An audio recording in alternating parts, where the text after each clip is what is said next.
कार्यक्रम के सह प्रायोजक हैं पेट सफा आयुर्वेदिक चूरन, पेट सफा हर रोग दफा। गोल्डी मसाले लाए हैं फ्रेश लॉक टेक्नोलॉजी, जो रखे मसालों को हर समय फ्रेश। गोल्डी मसाले। सच्ची सहेली, महिलाओं के लिए सबसे भरोसेमंद औषधि एवं tonic. Doctor ortho Ayurvedic oil और कैप्सूल, अब दर्द भी घुटने टेकेगा। रूप मंत्रा आयुर्वेदिक फेस वॉश, ये कोई कॉस्मेटिक नहीं, आयुर्वेदिक औषधि है। यूनिएंजाइम गैस भगाओ। संसद के दोनों सदनों में बजट पर मैराथन बहस जारी। लोकसभा में 20 घंटे का समय तय। रेलवे, शिक्षा, स्वास्थ्य जैसे बड़े मंत्रालयों के लिए 5-5 घंटे। नीति आयोग की बैठक पर राजनीति। कांग्रेस शासित राज्यों के मुख्यमंत्रियों का बॉयकॉट। स्टालिन ने भी बनाई दूरी। ममता बनर्जी उठाएंगी बंगाल से भेदभाव का मुद्दा। पेपर लीक पर बिहार विधानसभा में आज पेश होगा विधेयक। 10 लाख से 1 करोड़ तक जुर्माना, 3 से 10 साल तक की सजा। बंगाल विधानसभा में भी प्रस्ताव पास करने का प्लान। पहाड़ों से मैदान तक बारिश, बाढ़ मूसलाधार। दिल्ली में थोड़ी देर की बरसात से आफत। मध्य प्रदेश में बाढ़ का खतरा। उत्तराखंड में सैलाब के बीच फंसे सैलानी।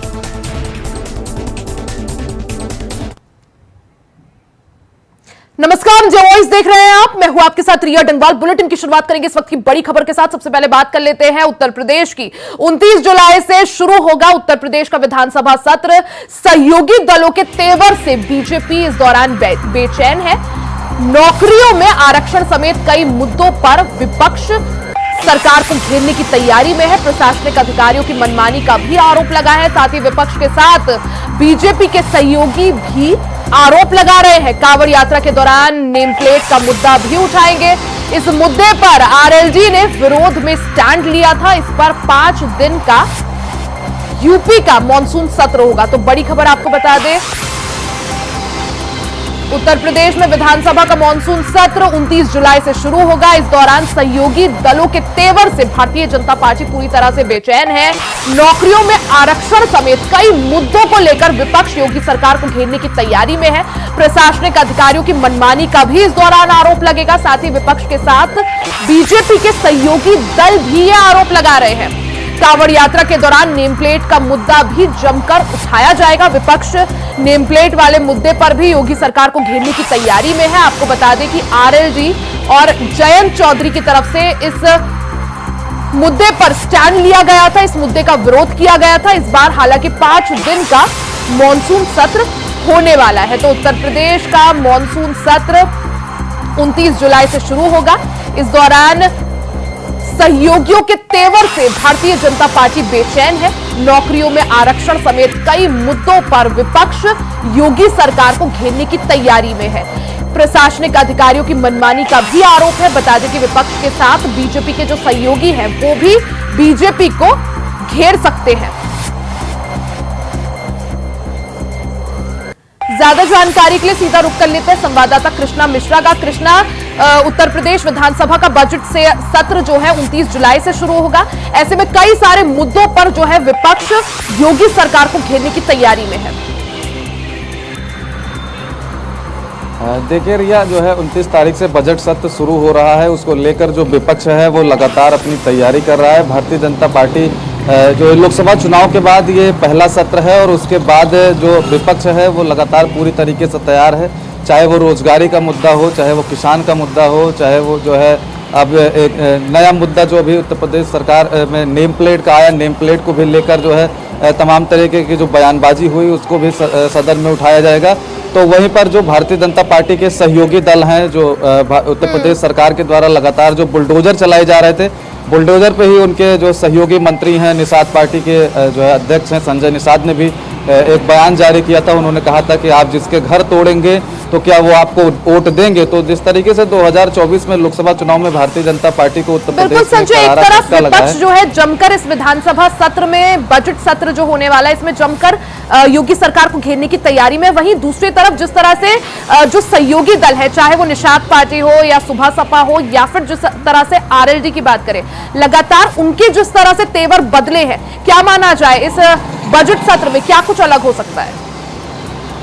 देखिए, आरएलडी ने भी साफ कर दिया, क्योंकि आरएलडी पश्चिमी उत्तर प्रदेश में एक अच्छी पैठ रखती है, मजबूत स्थिति में आरएलडी हमेशा वहाँ रहती है।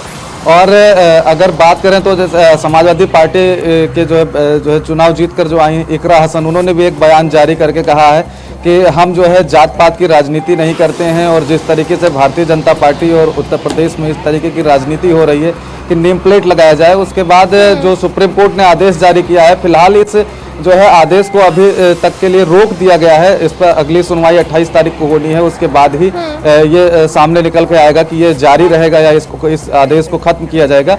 लेकिन जो ये सत्र होने वाला है, ये सत्र काफ़ी गर्मी जो है इसमें देखने को मिलेगी। समाजवादी पार्टी इस सत्र के दौरान अभी विधान सभा के जो उसके नेता हैं, जो विधानसभा में जो समाजवादी पार्टी को लीड करेंगे, वो देने में अभी तक असमर्थ रही है। तो समाजवादी पार्टी जल्द से जल्द जो है अपना जो विधानसभा का नेता प्रतिपक्ष होगा वो भी नियुक्त करेगी, और इस बजट सत्र में समाजवादी पार्टी एक मजबूत स्थिति में जो है नजर आ रही है। चाहे वो जो है लोकसभा का सदन हो, चाहे वो विधानसभा का सदन हो। तो समाजवादी पार्टी तमाम जो रोजगार का मुद्दा है, जो संविधान को लेकर उसने सवाल उठाए थे भारतीय जनता पार्टी पर, जो युवाओं के मुद्दे को लेकर जो है जनता के बीच में, चाहे महंगाई का मुद्दा हो, बेरोजगारी का मुद्दा हो, नौकरियों में आरक्षण की बात करें, या प्रशासनिक अधिकारियों की मनमानी, या फिर जिस तरह से अभी कांवड़ यात्रा को लेकर नेम प्लेट का मुद्दा, यानी कई सारे मुद्दे हैं जिन पर योगी सरकार को घेरने की तैयारी है। लेकिन कृष्णा, क्या माने अब की बार का ये बजट सत्र किस तरह से हंगामेदार रहने वाला है? देखिए, बजट सत्र इस बार हंगामेदार और जोरदार सत्र होने वाला है, क्योंकि जो है समाजवादी पार्टी लगातार जो है अब ये प्रयास करेगी कि जिस तरीके से उन्होंने 2024 के लोकसभा चुनाव में जिन जिन मुद्दों को उठाया था जनता के बीच में जाकर, अब उन मुद्दों से वो सवाल करेगी भारतीय जनता पार्टी से, उत्तर प्रदेश की सरकार से। उन मुद्दों पर समाजवादी पार्टी जवाब मांगने की कोशिश करेगी, और समाजवादी पार्टी जो है लगातार ये प्रयास करेगी कि जो ये सत्र है, ये सत्र में ज़्यादा से ज़्यादा जो है उनको बोलने का मौका मिले और अपनी बात रखें। क्योंकि जिस तरीके से उन्होंने लगातार जो है भारतीय जनता पार्टी पर आरोप लगाए हैं, और एक के बाद एक सवाल उन्होंने उठाया था लोकसभा चुनाव के दौरान, उन सवालों को अब वो विधानसभा में भी उठाने का काम करेंगे, और कहीं ना कहीं भारतीय जनता पार्टी उस सवाल को किस तरीके से उसका जवाब देती है। बीजेपी की किस तरह से क्या कुछ तैयारी, यहाँ पर सत्तारूढ़ दल की क्या कुछ तैयारी, किस तरह से जवाब जो है दिया जाएगा, और किस तरह से काउंटर करने की तैयारी? देखिए रिया, भारतीय जनता पार्टी पूरी तरीके से तैयार है। जिस तरीके से जो समाजवादी पार्टी ने तमाम आरोप भारतीय जनता पार्टी पर लगाए थे, उसको लेकर मुख्यमंत्री योगी आदित्यनाथ, चाहे उनके कैबिनेट के मंत्री हों, चाहे उनके संगठन के लोग हों, सबके साथ बैठक कर चुके हैं। और जो आरोप समाजवादी पार्टी लगाती हुई नजर आ रही थी, चाहे वो संविधान को लेकर हो, चाहे वो रोजगार को लेकर हो, सब पर भारतीय जनता पार्टी अब काम करते हुए नजर आ रही है। और भारतीय जनता पार्टी का साफ तौर पर कहना है कि जो ये आरोप थे ये निराधार थे, और इन सारे आरोप का जवाब जो है भारतीय जनता पार्टी पूरी तरीके से उत्तर प्रदेश के मुख्यमंत्री योगी आदित्यनाथ स्वयं पूरी तरीके से तैयार हैं, और वो इसका जवाब जो है पूरी तरीके से देने की कोशिश करेंगे। जी बिल्कुल, यानी 29 जुलाई से जो है विधानसभा में बजट सत्र जो है शुरू होने वाला है। हालांकि पूरे हंगामे के आसार है, किस तरह से काउंटर यहां पर किया जाता है उस पर सभी की निगाह। कृष्णा, बहुत बहुत शुक्रिया जानकारी के लिए। तो वही खबरों में आगे बढ़ते हैं, बात अब संविधान की कर लेते हैं। संविधान हत्या दिवस को चुनौती, हाईकोर्ट में केंद्र सरकार की अधिसूचना को चुनौती दी गई है। हाईकोर्ट ने केंद्र सरकार से 7 दिन में जानकारी मांगी है। संतोष कुमार दोहरे ने दाखिल की जनहित याचिका में अधिसूचना को असंवैधानिक घोषित करने की मांग की गई है। तो इससे पहले गृह मंत्रालय की तरफ से अधिसूचना जारी की गई थी, जिसके तहत 25 जून को संविधान हत्या दिवस के रूप में मनाने की बात सामने आई थी। अब इसी को हाईकोर्ट में चुनौती दी गई है। तो संतोष कुमार दोहरे ने जनहित याचिका इस संबंध में दाखिल की है। ऐसे में याचिका में अधिसूचना को असंवैधानिक करार दिया है। तो लखनऊ से बड़ी खबर बता दें, संविधान हत्या दिवस को चुनौती दी गई है। इस संबंध में एक जनहित याचिका दाखिल की गई है। हाईकोर्ट में केंद्र सरकार की अधिसूचना को चुनौती दी गई है। जिस तरह से गृह मंत्रालय की तरफ से अधिसूचना जारी की गई थी कि 25 जून को संविधान हत्या दिवस के रूप में मनाया जाएगा, हाईकोर्ट ने केंद्र सरकार से अब इस संबंध में 7 दिन में जानकारी मांगी है, जवाब मांगा है। संतोष कुमार दोहरे ने ये जनहित याचिका दाखिल की थी, जिसमें संविधान हत्या दिवस की अधिसूचना को चुनौती दी गई है। तो याचिका में अधिसूचना को चुनौती दी गई है। ज्यादा जानकारी के लिए सीधा रुख कर लेते हैं संवाददाता मोहम्मद आसिफ का।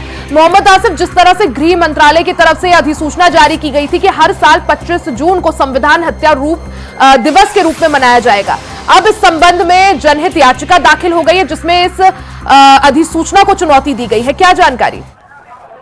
जी बिल्कुल लिया, पीएम मोदी सरकार ने एक अधिसूचना जारी की थी जिसमें यह कहा गया था कि 25 जून को संविधान हत्या दिवस मनाया जाएगा। और इस अधिसूचना जारी होने के बाद सियासत भी पूरी तरह से गर्म हो गई थी और अब झांसी के रहने वाले एक अधिवक्ता संतोष कुमार दोहरे ने इसमें हाईकोर्ट में एक याचिका दायर की है और आपत्ति जताई है कि जो अधिसूचना जारी है इसे वापस ली जाए। और दायर जनहित याचिका पर सुनवाई करते हुए मुख्य न्यायाधीश अरुण भंसाली और न्यायमूर्ति विकास की बुधवार की खंडपीठ ने जवाब मांगते हुए इस मामले की सुनवाई अगले 23 जुलाई को तय की है और एक सप्ताह के अंदर केंद्र सरकार को इस पर जवाब देना है। और बिल्कुल मोहम्मद आसिफ, जिस तरह से 7 दिन का समय दिया गया है, केंद्र सरकार से यहाँ पर जवाब मांगा है, क्या माना जाए अब अगली सुनवाई किस डेट को और अगली सुनवाई में क्या कुछ दलीलें जो है सामने रखी जा सकती हैं? जी बिल्कुल रिया, जिस तरह से हाई कोर्ट ने मामले में जवाब मांगा है और इस मामले की सुनवाई अगले 30 जुलाई को तय की गई है और इसमें तय होगा कि जो अधिसूचना जारी की गई है वह लागू रहेगी या फिर इसे हाई कोर्ट जो है इस अधिसूचना को निरस्त करता है।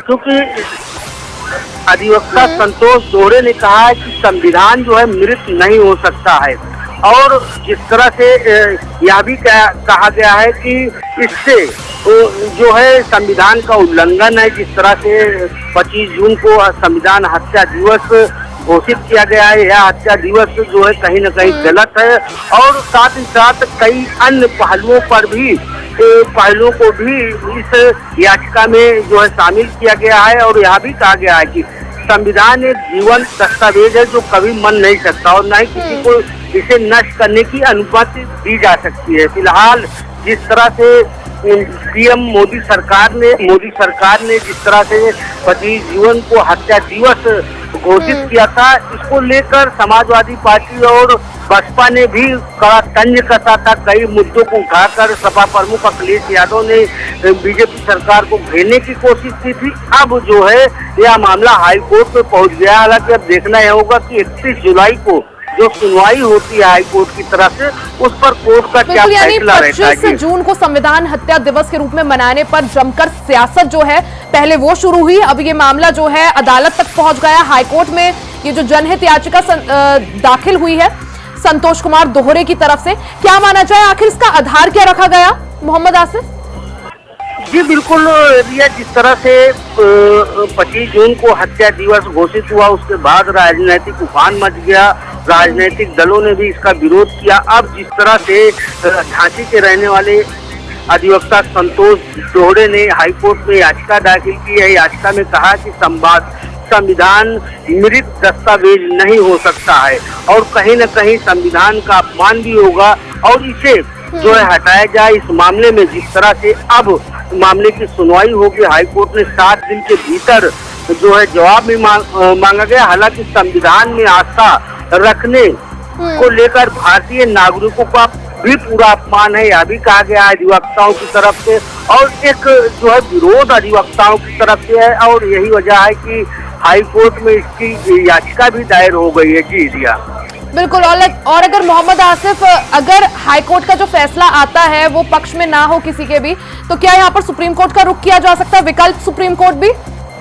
जी निश्चित तौर पर जिस तरह से संविधान को लेकर हाई कोर्ट में जनहित याचिका दायर की गई है और जवाब भी मांगा गया है, 31 जुलाई को इस मामले की हाई कोर्ट 2 जजों की खंडपीठ सुनवाई भी करेगी। अगर मामले में राहत नहीं मिलती तो अधिवक्ता सुप्रीम कोर्ट का भी दरवाजा खटखटा सकते हैं, क्योंकि कहीं न कहीं वकीलों द्वारा यह कहा जा रहा है कि संविधान आस्था का है और इस पर नागरिकों का पूरा भरोसा रहता है और 25 जून को संविधान हत्या दिवस घोषित किया गया है। तो इससे कहीं न कहीं जो है भारतीय नागरिकों के साथ साथ अधिवक्ताओं का भी बिल्कुल, अपमान यानी होगा। ऐसे में संविधान हत्या लड़ाई दिवस का ये पूरा मामला, जिस तरह से इसमें सियासी जंग तेज हुई थी, अब ये मामला हाईकोर्ट पहुंच चुका है। हालांकि अब इस मामले में अगली सुनवाई 30 जुलाई को होनी है। उसके बाद क्या कुछ निकलकर सामने आता है, क्या कुछ हाईकोर्ट का रुख रहता है, उस पर सभी की निगाहें। बहुत बहुत शुक्रिया मोहम्मद आसिफ।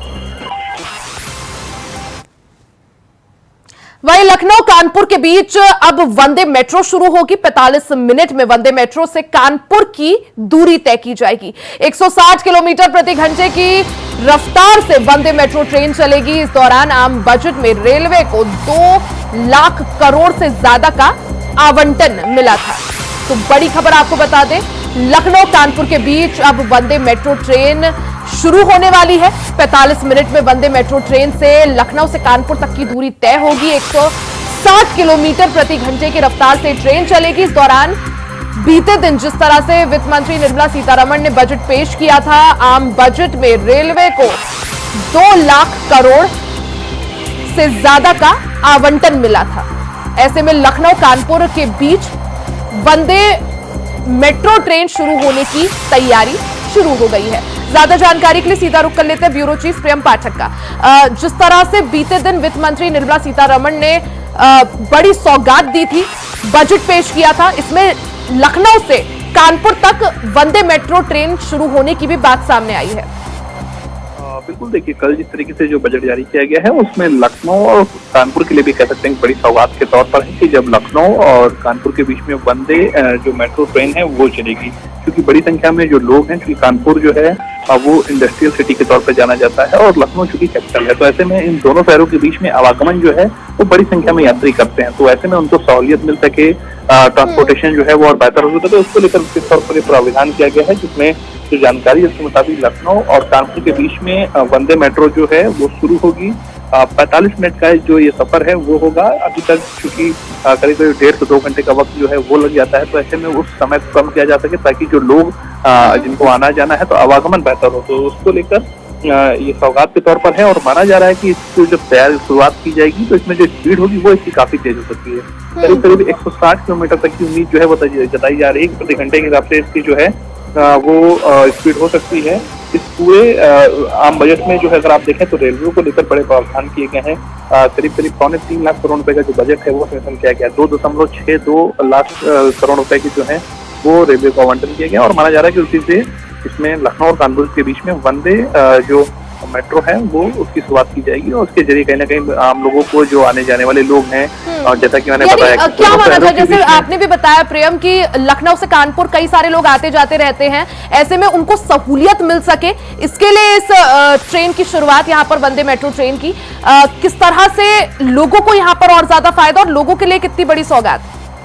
देखिए लोगों के लिए गोल्डन अपॉर्चुनिटी के तौर पर कह सकते हैं ये रहने वाला है और एक बड़ी सौगात होगी और बड़ा चेंजेस जो है इसके बाद वो देखने को मिलेगा। और जैसा कि मैंने बताया दोनों शहरों के बीच में करीब करीब 100 किलोमीटर की दूरी है और चूंकि कानपुर इंडस्ट्रियल हब के तौर पर देखा जाता है, कई सारी कंपनियां हैं, यहाँ से लोग बड़ी संख्या में वहाँ पे रोजगार के लिए जाते हैं, वहाँ से लोग यहाँ लखनऊ चूंकि राजधानी है तो वहाँ से यहाँ पर आते हैं। हालांकि कई अन्य माध्यम हैं, चाहे सड़क मार्ग से हो, रेलवे मार्ग की बात हो तो मेमो ट्रेनें जो है वो चलती हैं या लोकल की ट्रेनें चलती हैं, लेकिन उनमें कहीं ना कहीं जो समय है वो काफी अधिक लगता है। तो ऐसे में उसको कम किया जा सके और जो समय जो लगता है करीब करीब 1.5 से 2 घंटे का उसको कम किया जा सके, उसको कोशिश होगी कि 45 से 50 मिनट के बीच में जो है वो रखा जा सके। तो उसके लिहाज से अगर आप देखें तो एक बड़ी लोगों के लिए सहूलियत रहेगी और बड़े उपहार के तौर पर होगा। बिल्कुल, जिस तरह से बजट में लखनऊ कानपुर वंदे मेट्रो ट्रेन को जगह जरूर दी गई है, क्या माना जाए कब से हम माने कि इसका काम शुरू होगा, कब से जनता को जो है सहूलियत मिलनी शुरू होगी? देखिए एक लंबी प्रक्रिया रहती है। अभी फिलहाल बजट में इसको लेकर प्रावधान किया गया है, उसके बाद आगे की कई सारी जो ऑफिशियल काम होते हैं वो किए जाएंगे और उसके बाद में तो लेकिन अभी थोड़ा सा वक्त जरूर लगेगा, लेकिन जरूर चूंकि बजट में प्रावधान हुआ है तो माना जा रहा है कि जल्दी इसकी शुरुआत जो है वो होगी। ठीक है, बहुत बहुत शुक्रिया प्रियम आपका तमाम जानकारी के लिए। यहां रुकेंगे, एक छोटे से ब्रेक ले, जल्द वापस लौटेंगे, कहीं जाइएगा नहीं। ब्रेक के बाद एक बार फिर से आपका स्वागत है। बड़ी खबर आपको बता दें, नेपाल के काठमांडू में बड़ा विमान हादसा हुआ है। त्रिभुवन इंटरनेशनल एयरपोर्ट पर प्लेन क्रैश हुआ है। टेकओवर के दौरान रनवे पर ही विमान फिसल गया। रनवे पर विमान के फिसलने से यह बड़ा हादसा हुआ है। शौर्य एयरलाइंस के विमान में इस दौरान 19 लोग सवार थे। तस्वीरें आप देख सकते हैं किस तरह से वहां पर अफरा तफरी का माहौल है। विमान हादसे के बाद जिस तरह से पूरा का पूरा विमान क्रैश हो जाता है, 19 लोग इस विमान में सवार थे। रेस्क्यू अभियान लगातार जारी है। काठमांडू से पोखरा ये विमान जा रहा था। अब तक 13 लोगों के शव बरामद हो चुके हैं। तो बड़ी खबर आपको बता दें, तस्वीरें आप देख सकते हैं किस तरह से एयरपोर्ट पर ही प्लेन क्रैश हो जाता है। टेक ओवर करने वाला था, लेकिन विमान फिसलने के बाद रनवे पर ही क्रैश हो जाता है। शौर्य एयरलाइंस का यह विमान था जिसमें 19 लोग सवार थे। काठमांडू से पोखरा यह विमान जा रहा था। रेस्क्यू अभियान लगातार जारी है। मौके पर अफरा तफरी मची हुई है। 19 लोगों के शव बरामद कर लिए गए हैं। तो नेपाल मीडिया की तरफ से जो जानकारी सामने आ रही है, 19 लोग इस विमान में सवार थे, जिनमें से 13 के शव फिलहाल बरामद कर लिए गए हैं। तो नेपाल में यह बड़ा हादसा, नेपाल के काठमांडू में बड़ा विमान हादसा हुआ है। त्रिभुवन इंटरनेशनल एयरपोर्ट पर प्लेन क्रैश हो गया। प्लेन टेक ओवर करने वाला था, लेकिन रनवे पर ही फिसल गया। इस दौरान रनवे पर फिसलने से विमान जो है हादसे का शिकार हो जाता है। शौर्य एयरलाइंस का यह विमान था जिसमें 19 लोग सवार थे। काठमांडू से पोखरा यह विमान जा रहा था। हालांकि फिसलने के बाद विमान क्रैश हो जाता है और इस पूरे विमान दुर्घटना में जिस तरह से रेस्क्यू ऑपरेशन आप देख सकते हैं लगातार जारी है। तमाम जो फोर्सेस हैं उनके जवान वहां पर तैनात हैं। रेस्क्यू किया जा रहा है। नेपाली मीडिया के अकॉर्डिंग अब तक 13 लोगों के शव बरामद किए जा चुके हैं।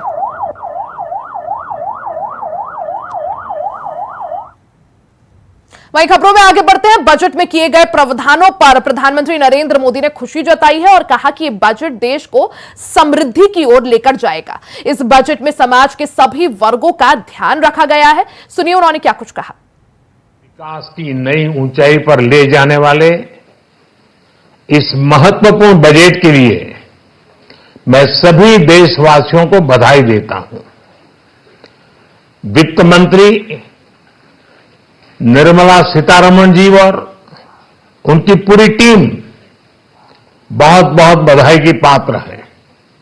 साथियों, ये बजट समाज के हर वर्ग को शक्ति देने वाला बजट है। ये देश के गांव गरीब किसान को समृद्धि की राह पर ले जाने वाला बजट है।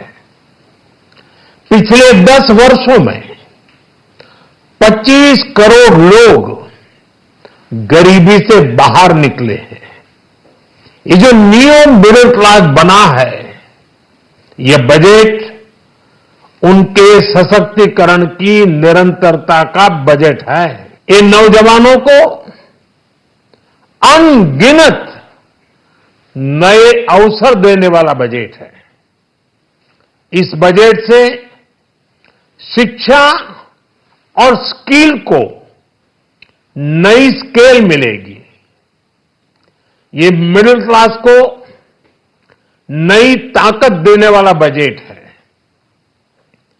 ये जनजातीय समाज, दलित, पिछड़ों को सशक्त करने की मजबूत योजनाओं के साथ आया है। इस बजट से महिलाओं की आर्थिक भागीदारी सुनिश्चित करने में मदद मिलेगी। इस बजट से छोटे व्यापारियों, एमएसएमईज को यानी कि लघु उद्योगों का उसकी प्रगति का नया रास्ता मिलेगा।